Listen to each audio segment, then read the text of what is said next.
Sanibingelela bazalwane egameni likaJesu Kristu waseNazaretha.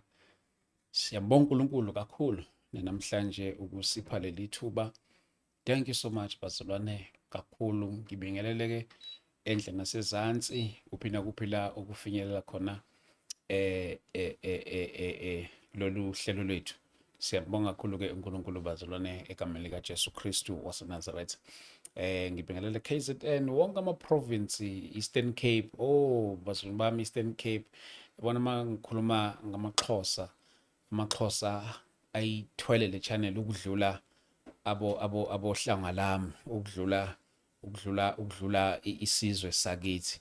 So ngiyabulisa kakhulu kakhulu la kufinyelela khona lezi inhlelo zethu egameni likaJesu Kristu waseNazaretha. Igama lami ngu-ST Wakadlamini. But before we start the show, today we are joined by i-guest yethu eqala ukufika lapha namhlanje. Sisemsebenzini kaNkulunkulu bafowethu. uNkulunkulu siyamkholwa kakhulu. God is at work. God is at work. Siyambonga kakhulu uNkulunkulu bafowethu. Baba wethu oyingcwele, siyakubonga, siyakudumisa. Negama lakho lihle kakhulu, liyababazeka. Alikho futhi alisoze abikho, alisoze laze laba khona elingalinganiswa nalo. Liphakanyisiwe uNkulunkulu wethu oyingcwele ezizweni zonke, emazulwini nangaphansi komhlaba. Alisoze laze laba khona igama elifana nelakho. Lingcwele, liyababazeka egameni likaJesu Kristu waseNazaretha. Heavenly Father, siyakubonga uNkulunkulu wethu oyingcwele egameni likaJesu Kristu waseNazaretha. Ubuhle baleli gama buyamangalisa egameni likaJesu Kristu waseNazaretha.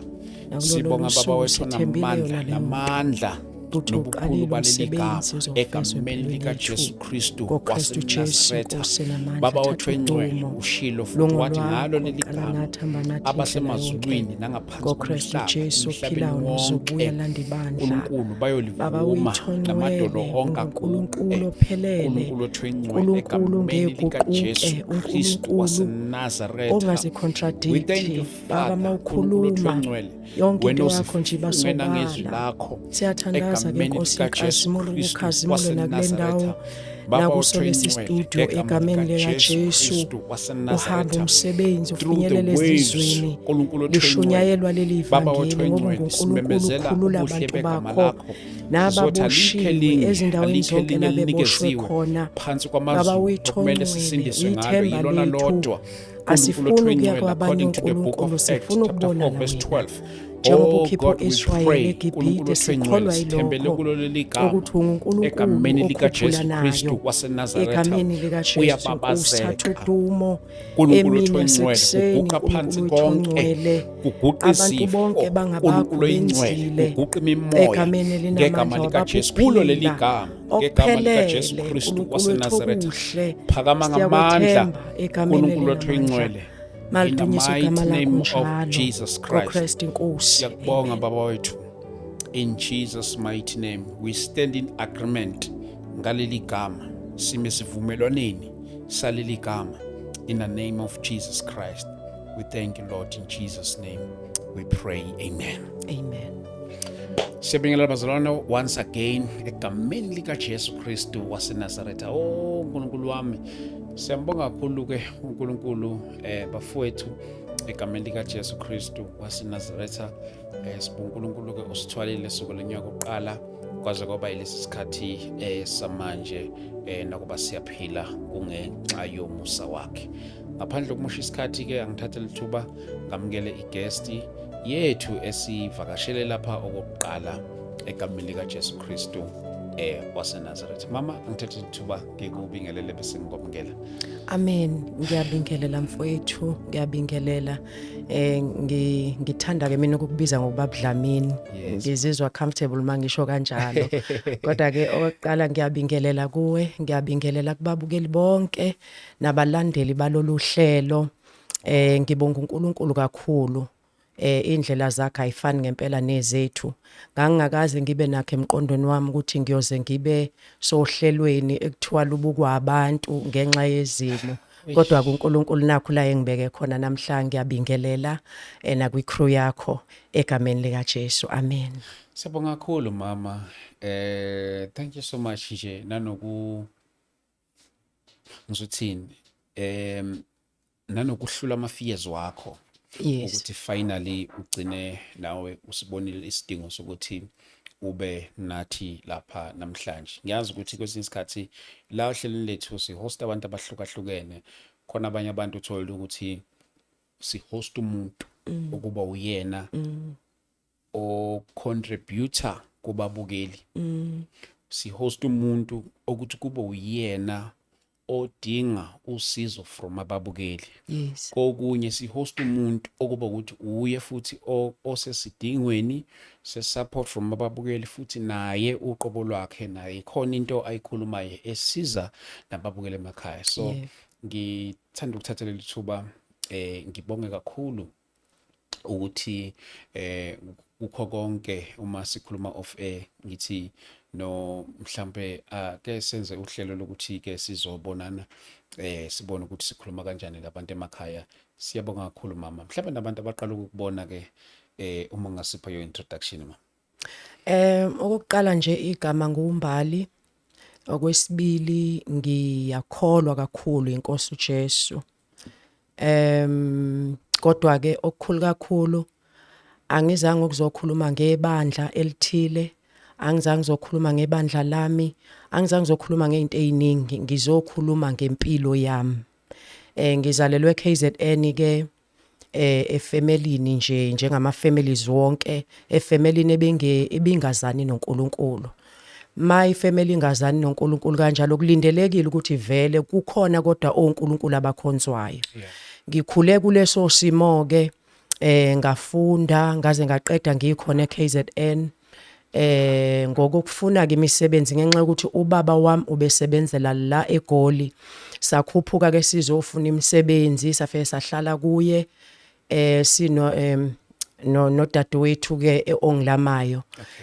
Masihlala kanjalo kulungile ke wathola umsebenzi, ngathola umsebenzi, sahlukana kanjalo ke nobaba ukuhlala naye, safunda ke manje ukuyimela emva kwalokho. Kodwa masiyimela kanjalo siyayibuka njalo impilo iyaqhubeka iyahamba. Oke wabona ukuthi mangabe usesimweni angazi ngizoyibeka kanjani ukuthi mhlambe abalaleli noyizwayo ayizwe kahle. Ake sithi nje ngikhule ngiwumzalwane, angiyazi enye impilo. Noma ungafika ungiconvince ukuthi kunempilo engcono ngaphandle kobuzalwane, angeke ngize ngikuzwe kahle. Bengiphila leya mpilo yongazani noNkulunkulu, ngitshela nje ukuthi yonke into ilungile futhi ihamba kahle. Kodwa ngithema ngifika empilweni yobuKristu, kwaqala kwaba nalento engqondweni yami ukuthi hayi ungathi ikhona into engahambi kahle ngokuphila kwethu. Kahle kahle uma bengingapha impilo yami isihloko, bengingathi ukuphila impilo yokuboshwa imimoya. So mangabe uphila umuntu uyakhula nengqondo iyabona, nawe uyabona ukuthi hayi ikhona into engahlangani ngalempilo. Noma abantu besho ukuthi I was like this yesterday but today I'm better. Wena awunabo lobo bufakazi bokuthi nginezolo. Ngathi izolo lami ngisaliphila namhlanje. Kodwa futhi angazi ukuthi leli namhlanje lami lizongikhiphela nekusaseni. Angazi noma iyezwakala kanjalo na, kodwa nje ngifuna ukubeka esithombeni nawe mbukeli obukele nawe olalela ukuthi impilo yokuboshwa ayikho lula. Kodwa ke futhi ngingathi ukuthi uyibone ayikho lula kubiza kumuntu ukuthi azibone, ayifunde impilo yakhe, ayifune ukuthi hayi lempilo lena ngiyayibona man, yazi omakhelwane bayancoma ngapha nangapha, kuyenzeka izinto, uyabona abantu bayaqhubeka empilweni bayakhula. Kodwa eyami impilo anginabo nobodwa ubufakazi bokuthi ngizothi izolo bekunje today kunje. Angikwazi ukusho into enjalo.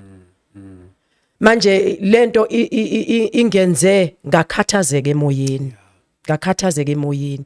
Yebo abantu uzothi mawufika mhlambe enkonzweni hayi kuzolunga man.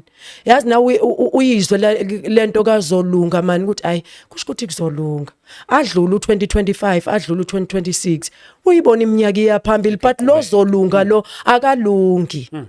Manje iyona into engenza ukuthi ngithathe isinyathelo esiyaphambili ukuthi ayi ake ngikhale ke ngifuna usizo kwenye indawo, not to say abantu abangisurroundile abangisizi, bayangisiza ngokungikhuthaza ukuthi hayi uyabona mawungibona nginjena nami ngeke ngaba sempilweni enjalo, bese ngiba nemibuzo ethi Nkosi yami, uma kuukuthi uke waba sempilweni efana neyami but eyakhe seyilungile, eyami izothatha isikhathi esingakanani ukusuka la ngikhona kuya phambili, kuzothatha isikhathi esingakanani ukuthi ilunge. Impendulo yalokho ke uNkulunkulu oyaziyo.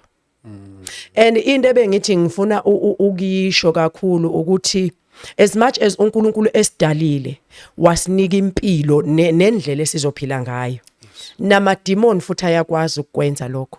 Ayayiqapha impilo yomuntu engakazalwa. Correct. Amademoni ayakwazi ukubona umntwana esesiswini sikamama ukuthi uphetheni.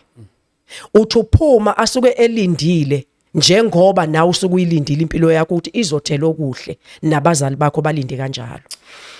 Kodwa mayingasenzi njalo uyaqala ubukisisa ukuthi oh okay kusho ukuthi uNkulunkulu eyidalile kanje impilo, kodwa manje iningi ngapha kwelemimoya. Makunemimoya kanjalo sekubiza ukuthi ngizothini uziphe amandla ukuthi qinisa ubudlelwane bakho noNkulunkulu. Ngoba uyena oyenzile lempilo, eyenzile injalo seyihaqiweke imimoya, vele imimoya isizungezile impilo yakho, yakuchana somewhere ukhula. Okay kulungile ke ifune uze uyithole impilo yakho musukuphumula ungakayitholi, ngoba into engiyibonayo ukuthi abantu abaningi bacommit ama-suicide ungazi ukuthi uyicommit kanjani i-suicide emuhle njalo azibulale, ingenxa yokuthi uzwa ingcindezi kumoya yale mimoya emzungezile.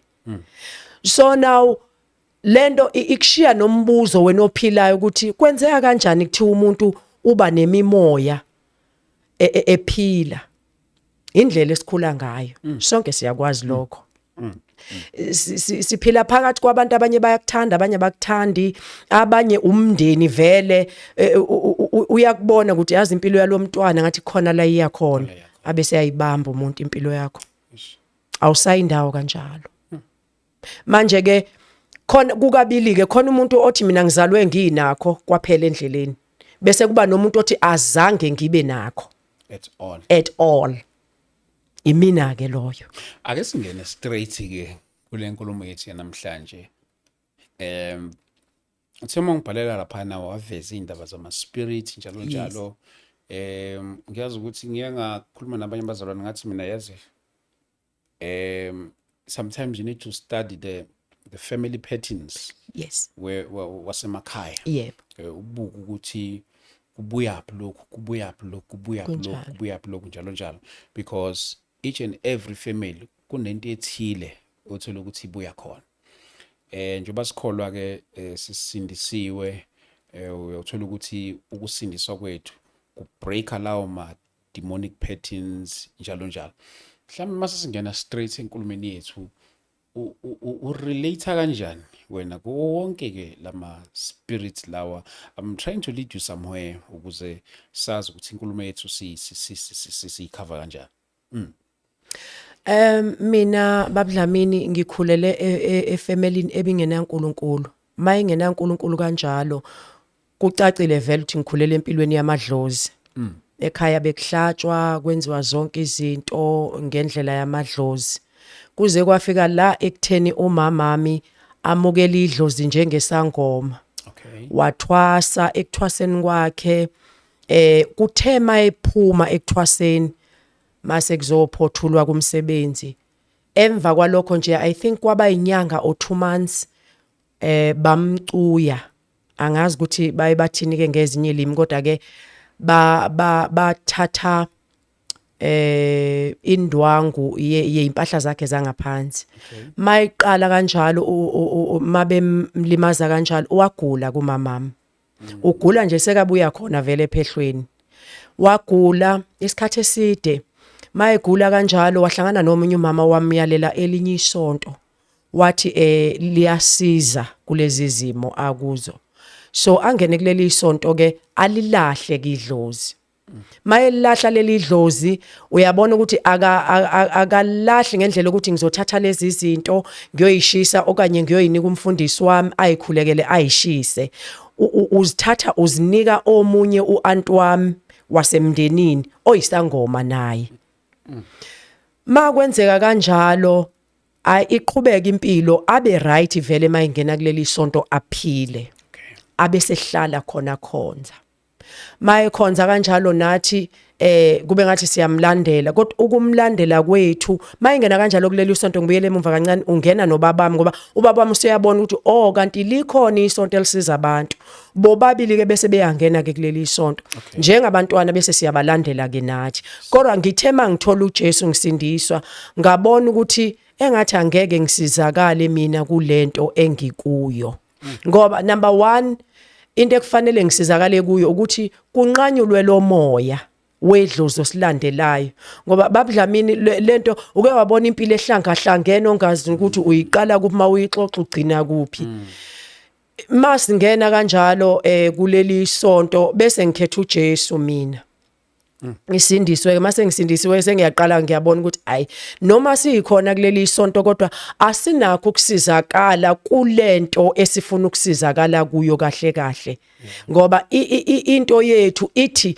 sifuna kunqanyulwe lo moya wedlozi osilandelayo ngoba lo moya uzenza ukhondolo manje nengane engiyitholayo ngoba nginengane ngicela ukusho lokuthi nginengane engayithola ngingakasindiswa lo mntwana lo uphila impilo efana exactly neyami ngicela ukubuyela emumva futhi kancane mangifunda lapha esikoleni emabangeni aphansi ngibe nenkinga yokuphathwa ikhanda mangizo reacha nje o standard 3 4 5 ngoba besabiza ama standard ngalesi yasikhathi ngaba nempi yekhanda leli khanda bengingakwazi ukubuka into emhlophe phambi kwami kusho ukuthi ngokucacile angisakwazi ukuvula ibhuku ngoba vele phela exercise book imhlophe so ngiphethwe leli khanda ngivala amehlo kufanele kuze kuphuma isikole ngikanjalo mawukuthi leli khanda lizohamba kufanele kube nento engiyikhiphayo ngomlomo ilapho sengizophola khona ke bengibona ngakho ukuthi okay sengiba right kuleli khanda nomntwana engimtholile waphathwa ileli khanda lenzeka the very same khanda beliphethe mina uyabona ukuthi lo moya ingane nengane ezalwa la kulesi sibongo nje iyathintana naleli igazi iyaqhubeka lento manje into engiphakamisayo ukuthi sengifikile ke ensindisweni ngiyayibona lento ukuthi lempilo le ayihlangani ayenzeki yini lento ebiphethe mina siphatha umntwana kusho ukuthi abazukulu abazovela la nabo bazohamba kuyo lento angcono ngisukumena ngifuna usizo kubantu abangakwazi ukusisiza banqamule lo moya ngoba into ekhona babudlamini njengamanje lento le engathi yakhelwa kimi ngizothi kimi kodwa ibe ikwifamily yonke ngathi yakhelwa kimi ngoba ngathi kunomuntu ozophuma nje sivele sibhekane ngempela sikhulume njengoba ngikhuluma nawe nje ngendlela ongakhona engizizwa ngakhona nginento yokuthi ngiqikileke sometimes engathi ngisangoma manje lo moya ngithema ngubuka ngawubuka nakumntwana kasisi wami ngathi nawu lo moya okhona enikusho ukuthi umoya nje ozula la efamilini umoya nje okhona efamilini so ma ubaba nomama behleli ke kuleli bandla ngibuyele lapho bahlala ubaba wami ke he's late so sesisele nomama ngithi ngiyabuza kumama mama ngicela ukubuza sinento ekanje empilweni yethu unothisani wena ngempilo yethu umama wami ke umuntu nje akaboni lutho nje kangako yes yena uyathandaza but akukho ukuthi uzokutshela ukuthi yazi ngibonana empilweni yenu khona imimoya engathi iyanibopha so siyambuza kumama mama kunezinto esizibonayo empilweni ikhona yini into oyaziyo mhlambe ekukhuleni eyenzeka ngoba sibuka impilo ingayi phambili umama mami ke athi noma ikhona kodwa anginalo usizo kangako mina kumele nina nibuye njengoba ningabasindisiwe nize lapha kwelami isonto manje ke into eyenzeka ukuthi sesiyaphambana ke manje kusho ukuthi sekushaya noNkulunkulu lapha ekhaya ukwelinye isonto elingafani naleli lethu. Manje ke siyabuka ukuthi akukho la siya khona uma sizoqhubeka ngaleyo ndlela. Masimbuza ukuthi into yakwemukelisa idlozi yini? Akanasi isizathu esibambekayo. Akanasi isizathu esibambekayo ngoba uthi kwakunokuthakatheka kwakuvela efemelini yala egane khona kwaSithole. Manje maye leyo mpi yokuthakatheka waya kwesinye isangoma kukhona into ebaxakile maye yakuleso sangoma safike sathi sangoma ngizoselapha kanjani esinye isangoma. Umamami kusho ukuthi isangoma akakathwasi njalo. Kusho ukuthi lesi sangoma sibona umoya wobungoma okuye akagula kanalutho. Ngithi abantu abaningi babeya ekuthwaseni usuke eqale ngoba egula ebona izinto ezingahambi kahle. Owami uma wayiyela nje ephile ekuthwaseni engenankinga. Mayisebuya ila kuqala khona ukugula. Ubone ukuthi imimoya ebimlandela khona la ibimphushela khona. Mayesho kanjalo sesiyabona ukuthi there was no reason for her ukuthi enze lezo zinto. Loya moya loya wawufuna ukuzobamba thina kahle kahle. Wawuqedile ngaye. So sangena kanjalo ke ezintweni zamadlozi sazama ukuphuma ngokuthi singene entsindisweni okuthi lensindiso isenza manje sishayisane lapha emndenini siphambane nabazali. So now ingakho ke sesithi asisukume ngoba siyabona ukuthi abazali bethu okanye umzali wethu esesisele naye ayikho into ayiphakamelayo ngempilo yethu. Siboshiwe.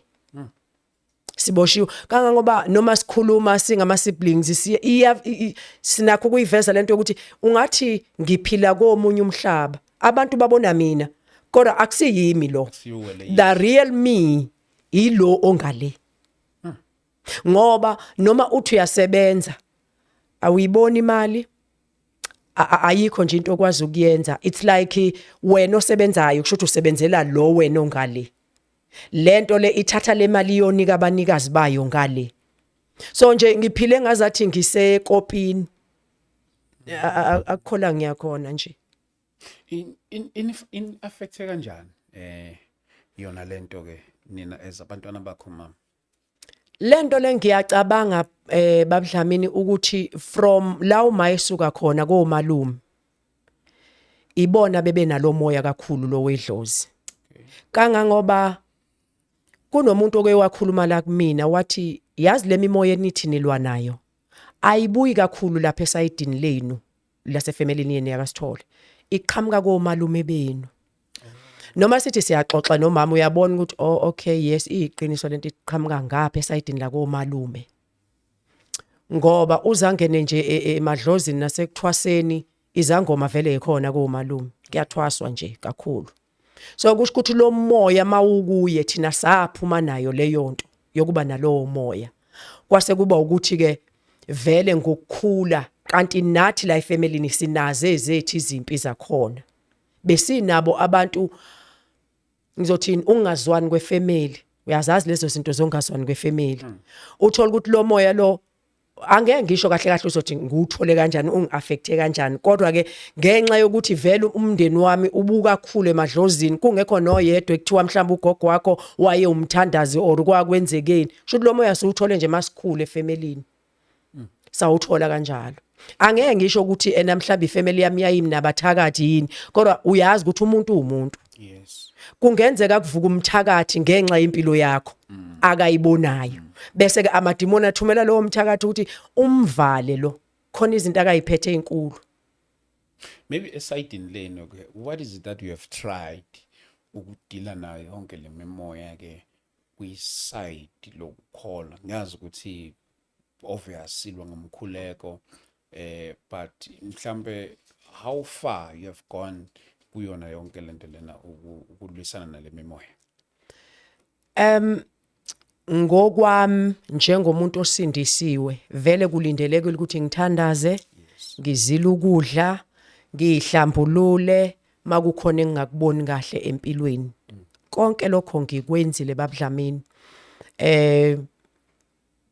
Ngeke ngathandaza mhlambe ke ukuthandaza kwami bengagxilanga ekutheni ngithandazela lesi simo kodwa ukuthandaza ngiye ngasithandazela naso mase ngibona ukuthi ikhona lento yemimoya neyokubanjwa imimoya ukuthi ngingayindawo empilweni ngiye ngathandaza ngiyasihlambulula nala ngikhonza khona ukuthi ayibazalwane ikhona into engayiboni kahle ngempilo yami abazalwane ke abefundisi bethu bayasiluleka ukuthi cha khona lento ke enokushiwo ke einkonzweni nabantu abakholwayo ke uma sewusidalwa esisha konke okudala kudlulile bheka sekuqala okusha okay kulungile ke ngiyakuzwa konke bazalwane not ukuthi ngimelene futhi nakho angimelene nakho kuhle indlela yokungigqugquzela nami ukuthi ngiye phambili nakho ke okusha akusavelike angazi ukuthi ngiyibeke kanjani ngiyibize kanjani kodwa ke njengoba ngize ngafika lapha kungenxa yakho ukuthi ngilokhu ngilifuna usizo kubazalwane abangangisiza ngoba impi yami ayibukeki kuyimpi yayizolo kubukeka kuyimpi yakudala impi yakudala inezimpande la ikhona inezimpande la ikhona ayifuni angeke ngithi bazalwane ukubekwa kwami izandla ku useless mangifika kubazalwane yes ngiyafuna ukuthandazelwa nami ngibekwe izandla lo moya uphume njengokuzwa abazalwane mabefakaza ukuthi yazi ngibukela i-podcast kabani kwahamba imimoya ngiye ngaye enkonzweni kabani ngabekwe izandla ngakhululeka ngiyakwenza konke lokho kodwa ngiyabona ukuthi ayikho enyakazayo ayikho enyakazayo baPlamini ayikho ngendlela yokuthi nala ngihleli khona ngihleli nje ngihlela ukuhlala kwangempela ngoba isayini yokuqala ebonisa ukuthi ngibanjwe imimoya ngithi ngisathi ngiyasebenza mawukuthi ngiqashekile ngisathi ngiyasebenza umsebenzi uphelile mawungaphelanga nje ofike wa level ake kulokho umsebenzi veke ngisathi ngiyasebenza wathi umlungu ngiyayiterminate i-contract okay akayiterminate as such uyayichintsha from being permanent to uthe uyibiza ngani konje Nkosi yami le contract yakhe sasayina ke lawo ma contract ngiyasebenza ngemithetho yakudala akushintshanga lutho kodwa into ezoshintsha ukuthi ngizobizwa makukhona umsebenzi like casual la into enjalo baPlamini okay bathi independent contractor freelancer into ethayibe njalo ngoba ngibizwa makukhona umsebenzi ngicela ukuyichaza nje ukuthi umsebenzi wami ngiyathunga ngisebenzela icompany ethile iyathunga nje into zasendlini ngiyathunga so sashintsha ke leyo contract sangena ngapha ke ukuthi ngibizwa manginomsebenzi makuthiwa awukho umsebenzi inyanga yonke ngisendlini inyanga yonke angisebenzi ngisendaweni erentayo baPlamini kumele ngihambe ngiye enkonzweni impilo yami nje injalo nje injalo nje mangayanga emsebenzini angikwazi ukuya enkonzweni ngizogibela ngani ukuya enkonzweni ngiphila ngokuthi uma uNkulunkulu engenzela umusa kwakhona olulisandla ngakhona ukuthi ngithenge isinkwa ngakhona ukuthi ngikwazi ukuya enkonzweni usisi yena ngizobala indaba ukuthi unana siblings nginama siblings yes ekhaya so 5 kahle kahle sisele siyi4 manje khona oqeda kushona number 3 wasekhaya mina first born okay kube nosisi wami lo ngilamayo ke lenginaye la eGoli so masila eGoli kanjalo unabantwana naye okay yes siphila nje yona ke leyo mpilo yokuzungeza ndawonye at least ke yena uyasebenza khona la iqashwe khona full time noma ke naye isikhala isililo esifanayo sokuthi akatholi increase ngendlela okufanele athole ngayo increase emsebenzini imali yakhe nje ilimited lapho ezintweni zakhe ukuthi enze lezo zinto zakhe kube alright ngiphilwa ukusizwa uyena sometimes nabantwana enjalo kufanele nami ngibe umntwana kuye yet engilama manje ngiyayibuka lento ukuthi kuzoze kube nini I have that question ukuthi kuzoze kube nini ngoba into eyenziwa imimoya baBdlamini khona lo moya khona leli demon abathi lizenza ingelosi yokukhanya yes lizenza uNkulunkulu it's true ukhona lo moya and muningi. Ngiyacabanga ukuthi uma ngithi kunomuntu okhulumela kimi wathi le mimoya esibambile ayibuyi esayidini lasekhaya ibuya ngapha komalume, bekuyiwo lowo moya. Lowo moya unalento yokukududuza ngoba uyakuphelezela empilweni kuze kube uyashona ungenalutho, ngoba ukunika ithemba elingenalutho. Ulokhu uthi hayi izinto zizohlangana, ulokhu uyiduduza ukuthi izinto zizohlangana kuzolunga, sihambe isikhathi kungalungi ngoba wena ubambele yanduduzo yalo yamoya. And into enothiseka ngayo kulo moya nomoya kaNkuluNkulu ukuthi mawusukududuzile kanjalo, ake sithi ngiyalinganisa, uthi lo moya hamba uye kubaba uDlamini. Mawufika kubaba uDlamini ikhona into azoyenza.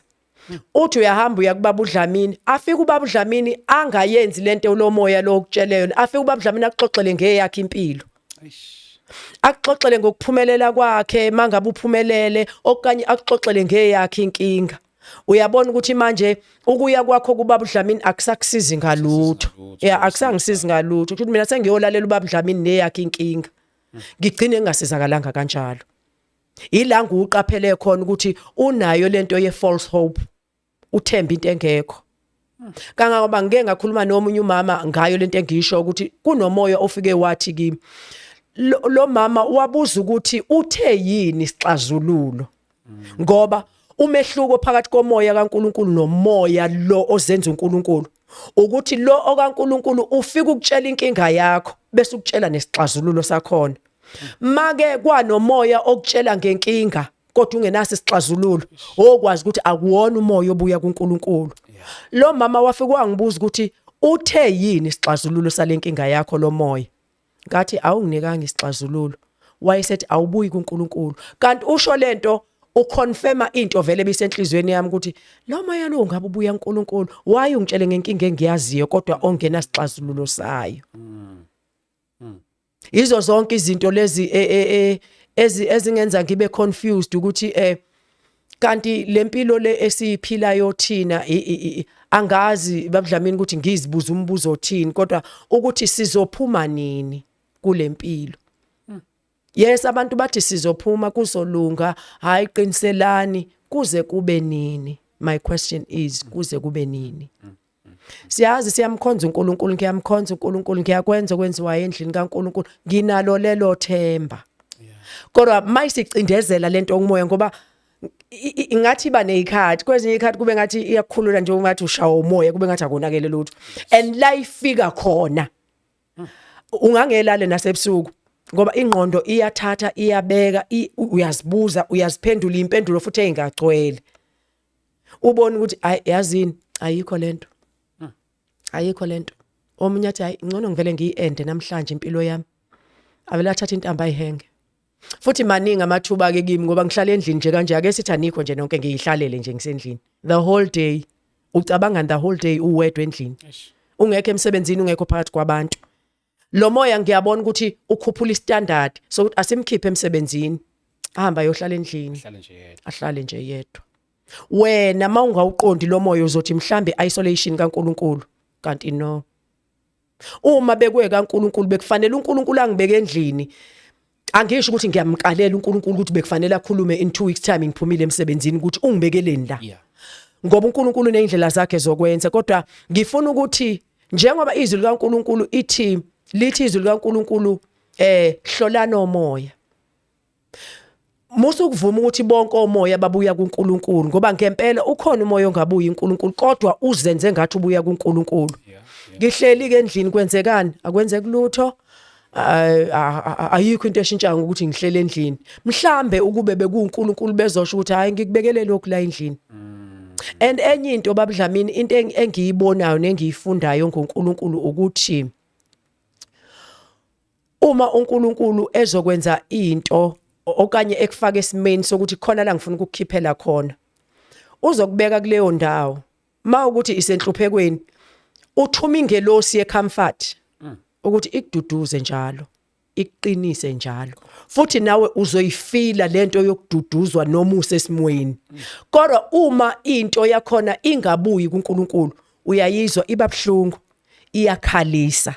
akufanelanga ukhale mawusesimweni ukuthi uNkulunkulu ileyo into engifunda endleleni ukuthi lesi simo sethu asibuyi kuNkulunkulu. That is why sikhala kangaka sifuna usizo.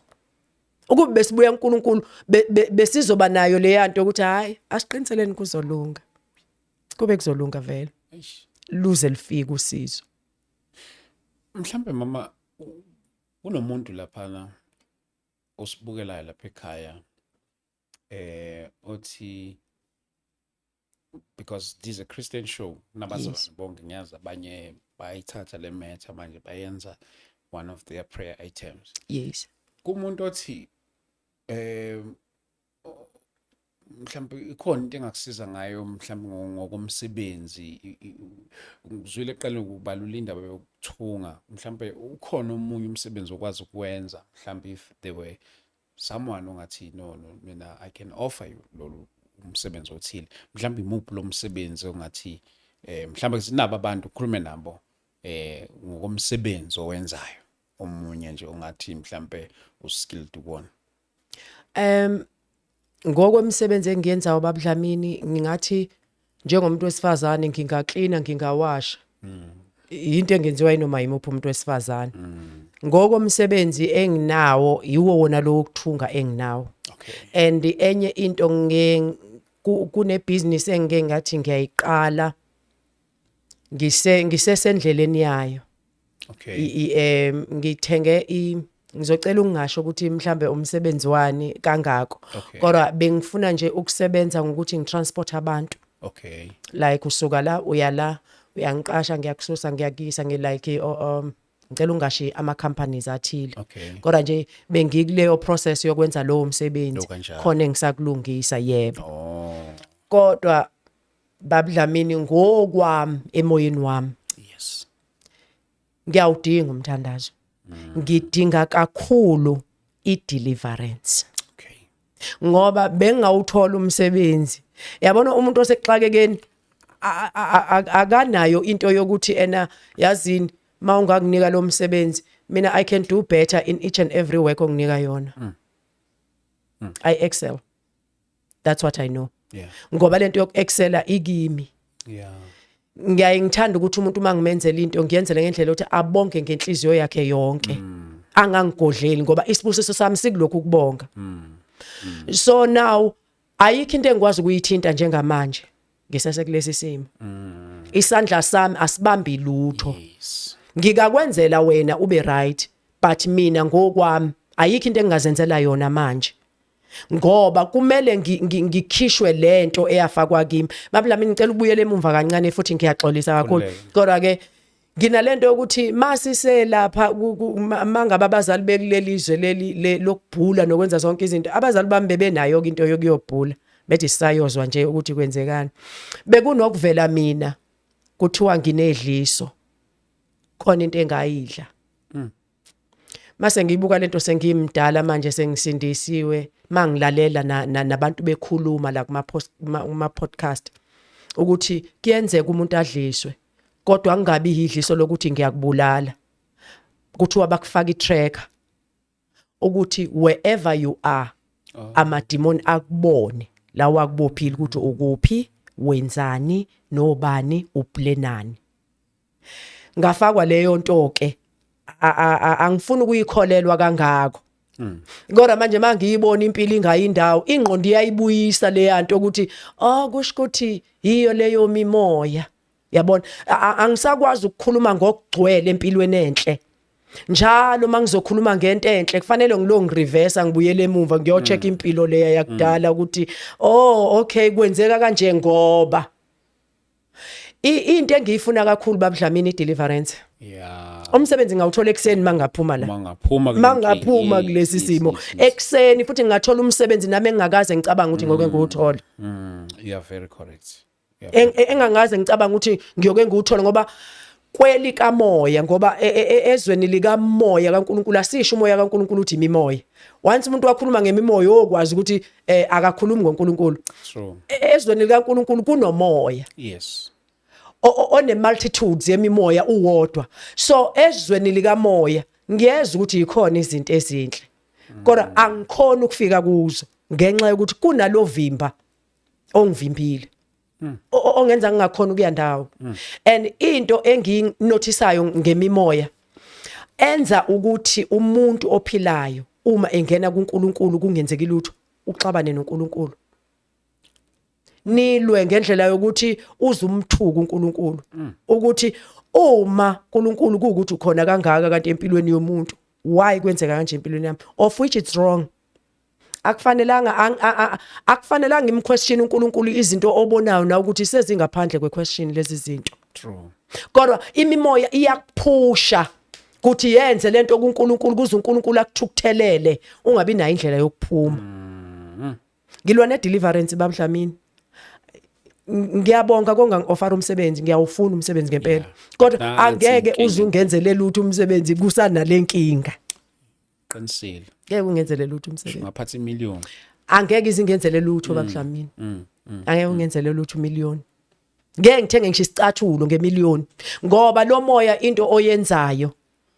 Mangeke ngathi ngiphatha imali eyisamba. Kumele le mali ihlale accountini ihlale mhlambe kungene lo 2 rand lo 10 cent lo 1 rand. Alright, ayindawo le mali. Lo moya uzokwenza ukuthi akuvuleki into emumva ezofuna ukuthi ngiyokhipha le yamali. Ngiyidle ngiyiqede. Kuzothi mase ngiyiqedile kube ngazathi kukhona okuvulekayo maqondana nemali. Uyabona ukuthi ihamba lento nje angazi iyadla yona.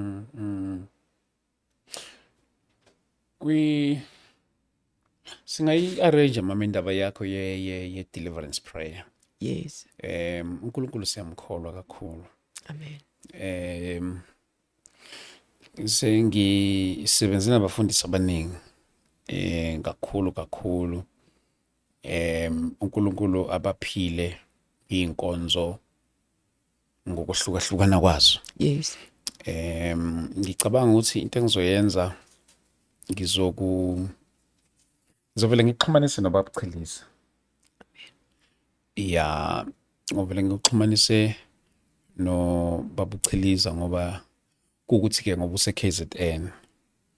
But bakhona nabanye bafundisi bakhona la eGoli in the meantime mhlambe nakhona sibe siqala umkhuleko lo deliverance prayer then simkhole uNkulunkulu ukuthi ikhona into angayenza. Ubusuke wazi engage na deliverance prayer before? Cha bengingakaze. Bongaka kusobe uqala this time. Ngiyaqala. uNkulunkulu siyamkholwa kakhulu. Ngifuna ukukunikeza neassurance ukuthi awufikanga ngephutha kwakhona la. Amen. Akusiyona ne coincidence. This is a divine appointment. uNkulunkulu ukuhlelele. Futhi masingabe sisayikhomba nakude sizo arrange nje kungekudala. I have a strong belief ukuthi uNkulunkulu uzovula more doors.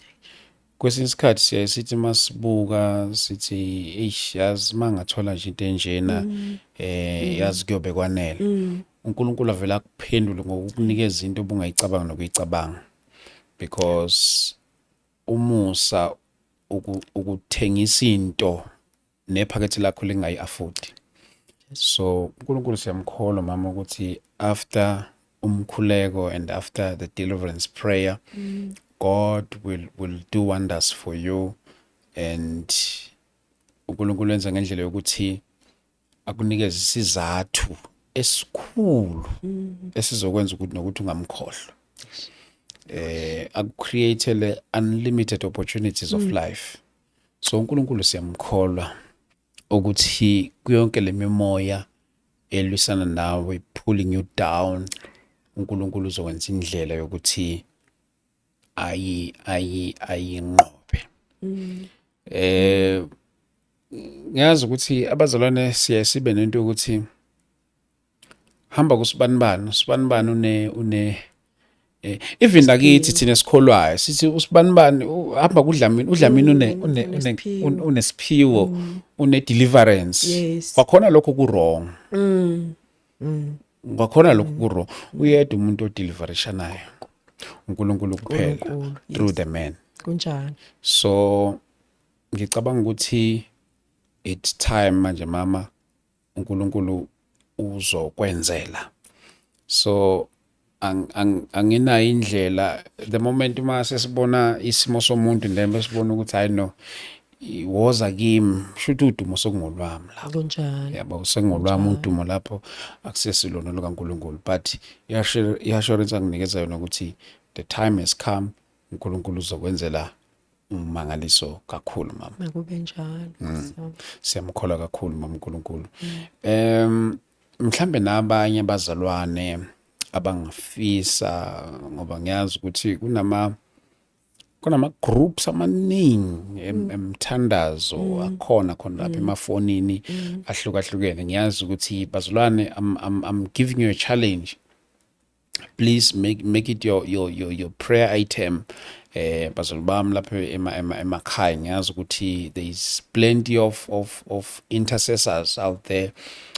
Abanye njalo makusuke kune-issue ethile la bayibamba ngezandla zombili bagijime nayo bayokhuleka lapha namagroupini ahlukahlukene. Bazalwane bami nginikeza nansi i-challenge, ngiyacela ukuthi on your prayer items engathi ningayenza lena as one of your prayer items. We'll also pray about it this side. Ngiyacela nani on your side bazalwane bami, let's pray about it.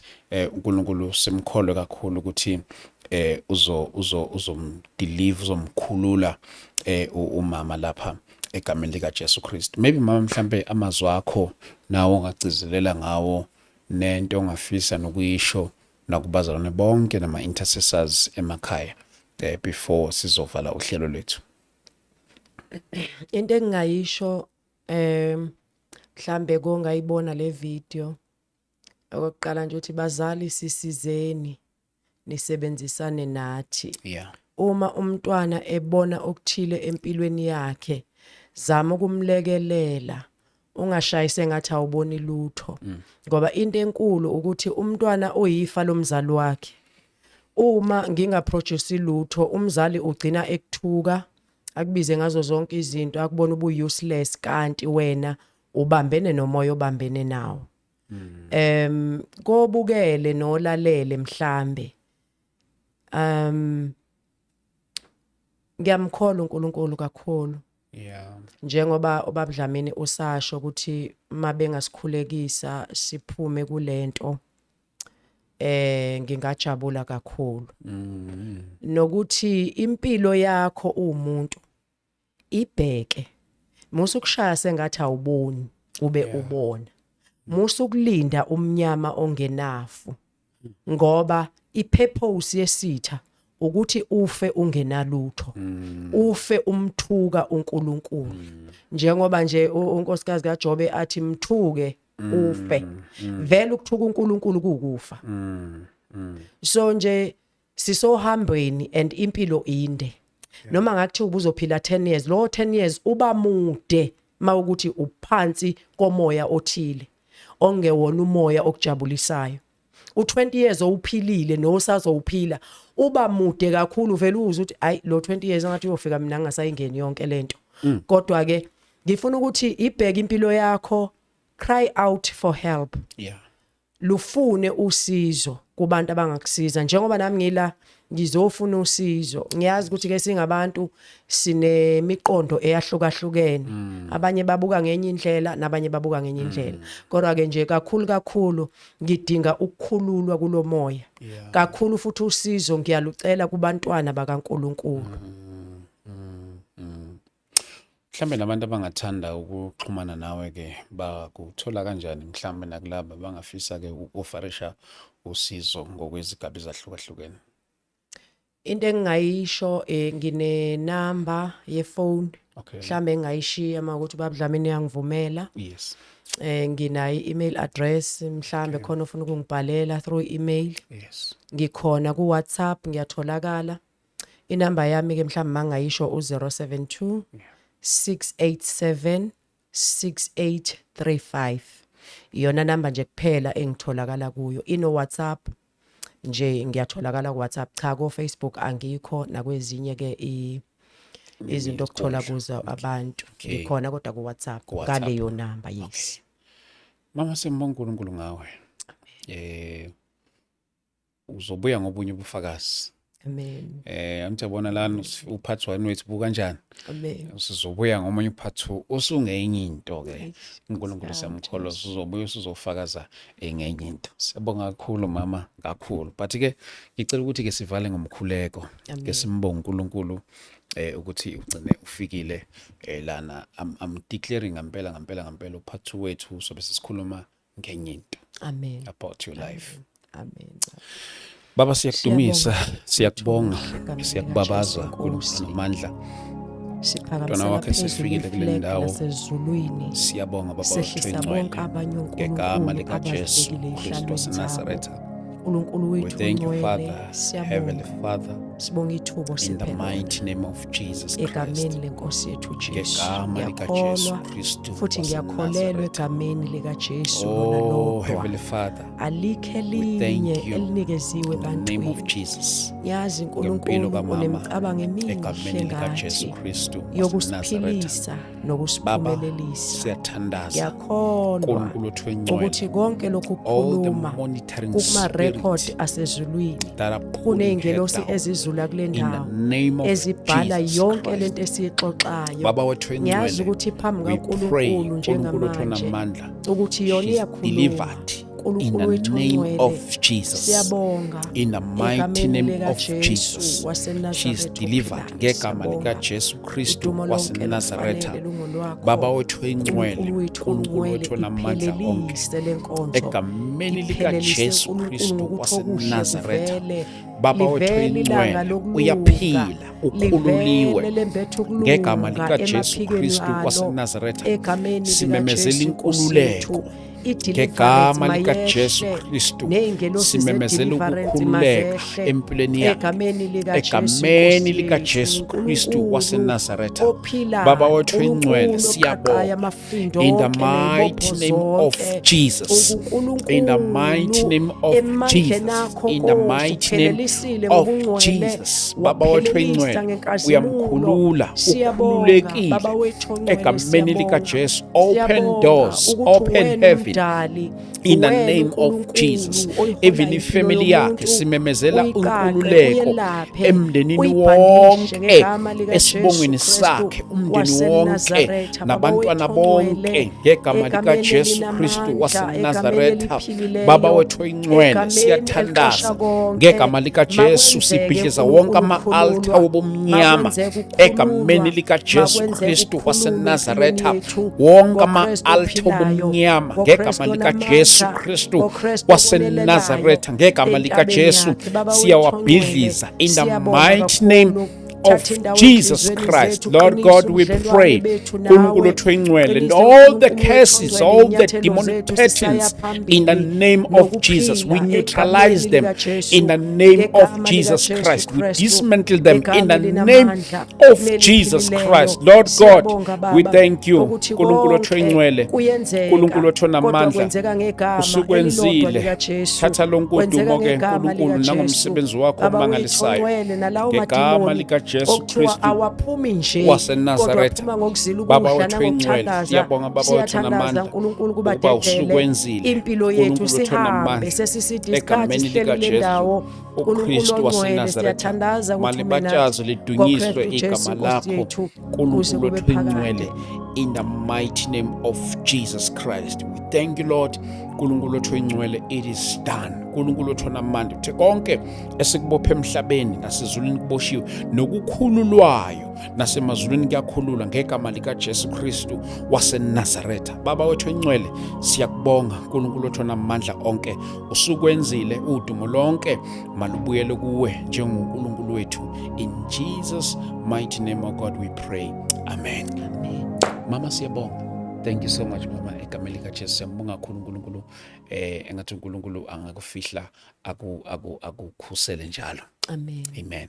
Bazalwane, siyambonga kakhulu uNkulunkulu ke egameni likaJesu Kristu waseNazaretha. Senze kanjena ke ngomhla ka31 31 January, the last Saturday of January 2026, sizobe sinomkhuleko laphana eSoweto eMidlands ezone 6 laphana kaMfundisi uMbatha. Sinento ethi ake siqale emthandazweni lonyaka ka2026.